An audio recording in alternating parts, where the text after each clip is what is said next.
자, 이제 손해배상 채무불이행 책임과 불법행위 책임에 관한 비교 설명으로 옳지 않은 것은 3번 보시면 채권자나 피해자가 행사하는 손해배상 채권의 소멸시효는 손해배상 청구권의 소멸시효는 3년이 적용된다는 점에서 공통된다 그랬는데, 우리 채무불이행은 이게 원채권의 성질과 동일하게 되죠. 그래서 원채권과 손해배상 채권은 동일성이 있기 때문에 똑같다. 10년, 5년, 3년, 1년 이렇게 될 수 있죠. 성질에 따라서.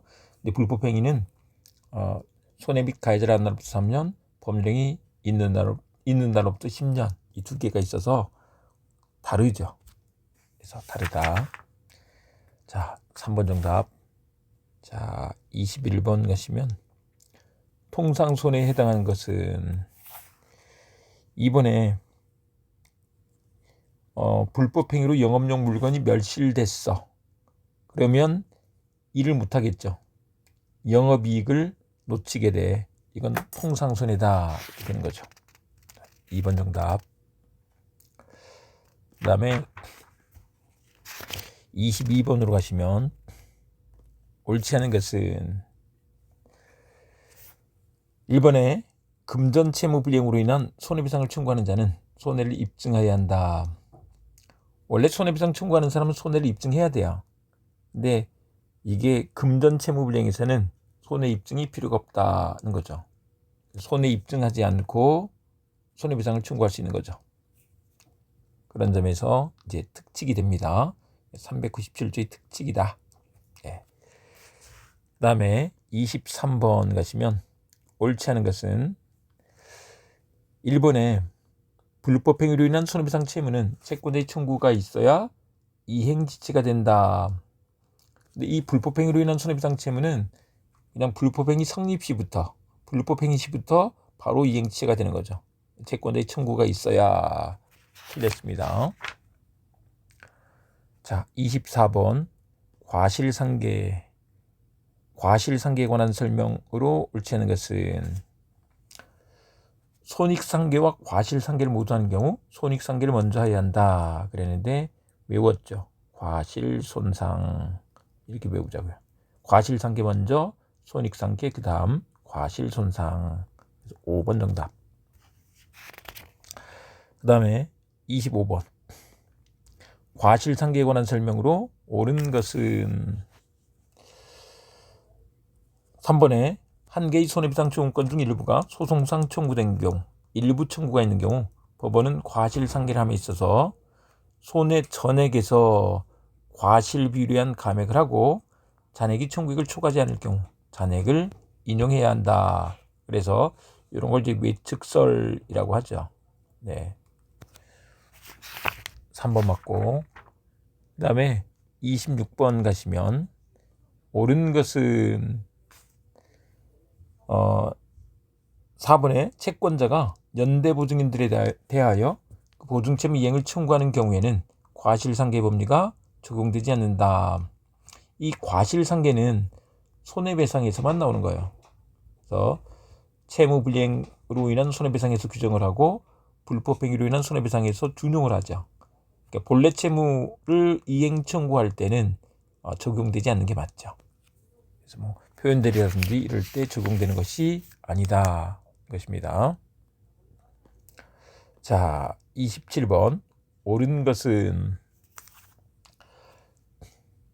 이번에 채무불이행의 경우 채권자 측에 과실이 있는 때 법원은 반드시 이를 참작하여야 한다. 할 수 있다가 아니고 하여야 한다. 이렇게 되는 거죠. 필요적 참작이다.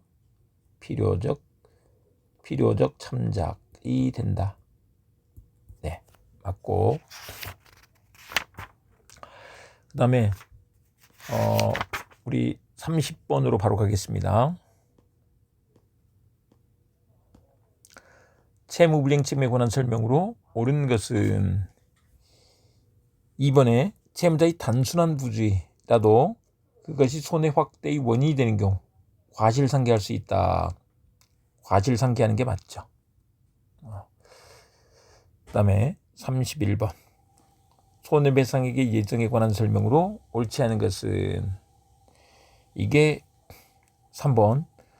손해배상액이 예정되어 있는 경우라도 과실상계할 수 있다 그랬는데, 사실 통설이 이렇게 말을 하는데 우리 판례는 손배 예정이 됐을 때는 과실상계할 것이 아니다라고 한다. 그런 것까지 다 감안해서 손배 예정을 했다고 보는 거예요. 네, 이렇게 되고, 그다음에 32번. 손배 예정에 관한 설명을 옳은 것은 3번. 손배 예정액이 부당하게 과다한 경우에는 법원은 당사자의 주장이 없더라도 직권으로 이를 감액할 수 있다. 그래서 법원이 직권으로 감액해야지 되죠. 네, 감액할 수 있다. 네, 맞는 얘기가 됩니다. 이게 당사자의 주장과 상관없이 직권으로 감액하는 거예요. 네, 3번 맞고, 그 다음에 33번. 옳은 것은 했는데요. 4번에 건물 신축 공사에 있어 준공 후에도 건물의 다수의 하자와 미시공 부분이 있어 수급인이 약정 기한 내 그 하자와 미시공 부분에 대한 공사를 완료하지 못하면 미지급 공사비 등을 포기하고 이를 도급인은 손해배상 부분을 충당한다는 내용의 합의각서를 작성했대. 이런 것은 손해배상액을 예정한 것이다. 이렇게 본다는 거죠. 이거는 그냥 한번 읽어주시면 되겠고, 그 다음에 34번 계속 나오죠. 손배 예정액이 부당히 과다하다. 그러면 법원은 적당히 감액할 수 있다. 네, 그래서 1번. 법원은 적당히 감액할 수 있다. 그리고 35번. 갑은 자기 소유 토지에 대해 을과 매매 계약을 체결하면서 이행지체로 인한 손해배상액을 예정하였다. 을의 이행지체를 이유로 갑이 손해배상을 청구하는 경우에 관한 설명으로 옳지 않은 것은, 이게 손해배상액의 예정이 있었다는 거잖아요. 그런데 5번에 을의 이행지체로 인하여 특별 손해가 발생한 경우 갑은 을에게 특별 손해된 손해배상을 별도로 청구할 수 있다. 이걸 별도로 청구할 수 있는 게 아니라고. 그 예정 배상액 속에 통상손해, 특별손해가 다 포함되어 있는 거죠.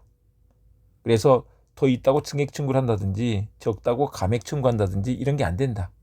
네. 그래서 5번 정답이 되겠고, 그 다음에 36번. 옳지 않은 것은 인데 5번에 보시면 같은 얘기죠.